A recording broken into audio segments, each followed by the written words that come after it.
Hello. आज हम जिस कविता को पढ़ने वाले हैं उसका शीर्षक है फॉग यानी कोहरा। तो हम सबों ने कोहरे को देखा है। यहाँ पर मैंने इंटरनेट से तस्वीर निकाली है, आप देख सकते हैं। ये बादलों के जैसा जो नज़र आ रहा है वो क्या है? कोहरा है ना, जिससे कि ये जो पेड़ हैं छुप से गए हैं। ठीक है, तो इसके बारे में आज हम लोग देखेंगे कि हमारे जो इस कविता के जो कवि हैं कार्ल सैंडबर्ग, वो क्या कहते हैं। The fog comes on little cat feet, it sits looking over harbour and city on silent haunches and then moves on. तो ये एक बहुत ही छोटी सी कविता है।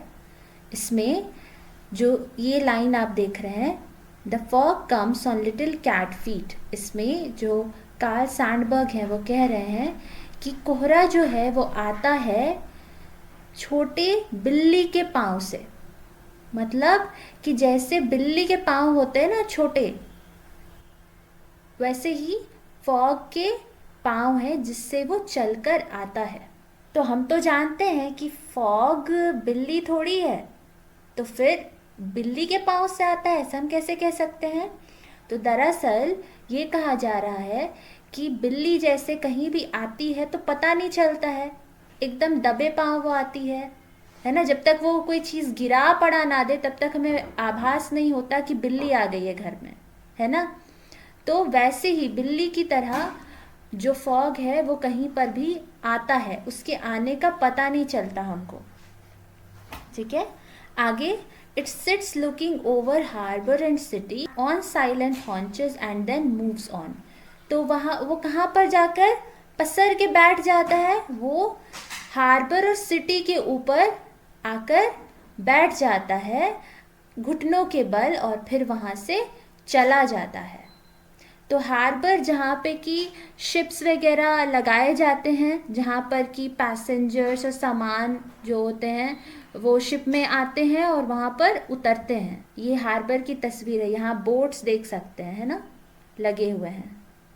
ठीक है, तो इसे हम बोलते हैं बंदरगाह। तो बंदरगाह और शहर, इसके ऊपर फॉग आकर बैठ जाता है और आसपास देख रहा होता है। सिट्स ऑन साइलेंट हॉन्चेस मतलब क्या हुआ, चुपचाप घुटनों पर बैठना। तो जैसे अगेन बिल्ली बैठा करती है, यहाँ मेरे पास तस्वीर है, ये आप देख सकते हैं, है ना, कैसे बैठी हुई है और सामने देख रही है। यहाँ देखिए। ठीक है, तो इस तरह से जब बिल्ली बैठती है तो हम कहेंगे कि she sits on haunches. Okay, तो इसी तरह से वो चुपचाप बैठ करके हार्बर को, सिटी को देखता है और फिर वहाँ से चला जाता है। तो जैसे बिल्ली के आने का पता नहीं चलता, वैसे ही उसके जाने का पता नहीं चलता। फॉग आता है, हर तरफ दिख रहे नज़ारे को गौर से देख रहा होता है, फिर वो आगे की ओर बढ़ जाता है, वहाँ से चला जाता है। ना हमें उसके आने का पता होता है ना जाने का, वह धीरे धीरे छट जाता है। तो इस कविता से जुड़ी मुख्य बातों को अब हम देखते हैं। सबसे पहले इसमें मेटाफोर का प्रयोग किया गया है। अब मेटाफोर क्या होता है? मेटाफोर वो शब्द या फिर फ्रेज होता है जो कि कल्पनाशील तरीके से, यानी कि इमेजिनेटिव वे में इस्तेमाल किया जाता है एक चीज की दूसरी चीज से समानता दिखाने के लिए। जैसे कि he is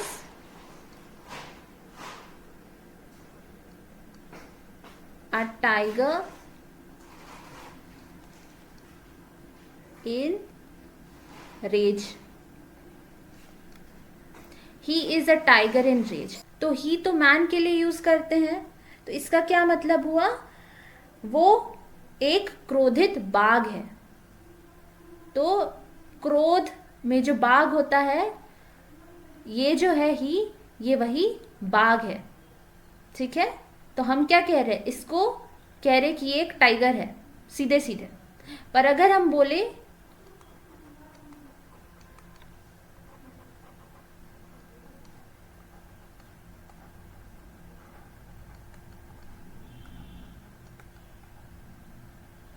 he is like a tiger in raise.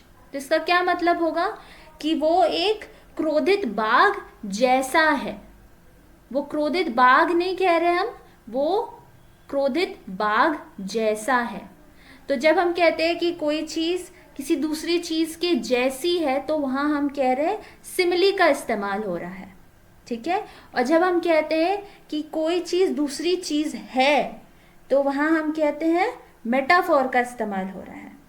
Okay, तो मेटाफोर में लाइक या एज जैसे तुलना वाले शब्द नहीं आते हैं। सीधी तुलना जब हम करते हैं किसी चीज की दूसरी चीज से, तो वहां सिमिली होता है। तो तुलना करने के लिए लाइक या एज का प्रयोग करते हैं। वहीं मेटाफोर एक चीज को दूसरे चीज के रूप में जाहिर करता है। इस कविता में फॉग चूंकि धीरे धीरे आता है और धीरे से ही चला जाता है, बिल्कुल चुपचाप, वैसे ही जैसे बिल्ली आती जाती है, इसलिए इस समान लक्षण को दिखाने के लिए बोला जा रहा है कि कोहरा आता है बिल्ली के पांव से और घुटनों पर बैठकर आसपास देखता है, फिर चुपचाप चला जाता है, आगे की ओर बढ़ जाता है। दूसरी बात, हम देख सकते हैं इस कविता में कि कवि कहते हैं कि कोहरा घुटनों पर बैठकर देखता है। तो बैठना, देखना, ये तो इंसानों के, जीवों के गुण हैं, राइट। तो हम कह सकते हैं कि इस कविता में फॉग का पर्सोनिफिकेशन किया गया है। तीसरी बात, इस कविता में हम इमेजरी को देख सकते हैं। जब हम पढ़ते हैं comes on little cat feet, जब हम पढ़ते हैं sits on silent haunches, right, तो हमारे मन में, हमारी कल्पना में फॉग को हम आते, बैठते, जाते देख पाते हैं, है ना। इसलिए हम कह सकते हैं कि इस कविता में इमेजरी है। चौथी बात, आप इस कविता में कोई राइम स्कीम नहीं देख पा रहे होंगे, है ना। तो ऐसी कविता जिसमें राइम स्कीम नहीं होती है उसको कहते हैं फ्री वर्स। Free verse. तो इस कविता से हमें क्या समझ आया? हमें समझ आया कि प्रकृति कितनी परिवर्तनशील होती है, उसमें बदलाव आते रहते हैं, और वैसे ही हमारे जीवन में भी हमेशा बदलाव आते रहते हैं। हमेशा परिस्थितियां एक सी नहीं होती, ठीक है। हमने देखा कि कैसे फॉग जो है रहस्यमय तरीके से आता जाता रहता है। हमें पता नहीं चलता कि कब वो आएगा, कब जाएगा, और इसका उद्देश्य क्या है। उसके आने पर, जाने पर हमारा कोई जोर नहीं होता। हम ये भी जानते हैं कि उसमें ऐसी ताकत है कि एक बार उसका आगमन हो जाए तो फिर हर तरफ बस वही नजर आता है, और जब वो जाता है तो अपना कोई निशान ही नहीं छोड़ता। तो प्रकृति से जुड़ी हुई ये एक बहुत ही प्यारी कविता थी, और मुझे उम्मीद है कि आपको भी बहुत अच्छी लगी होगी। अब आप इसके क्वेश्चंस करेंगे, और अगले वीडियो में हम लोग एक नए चैप्टर को पढ़ेंगे। Thank you.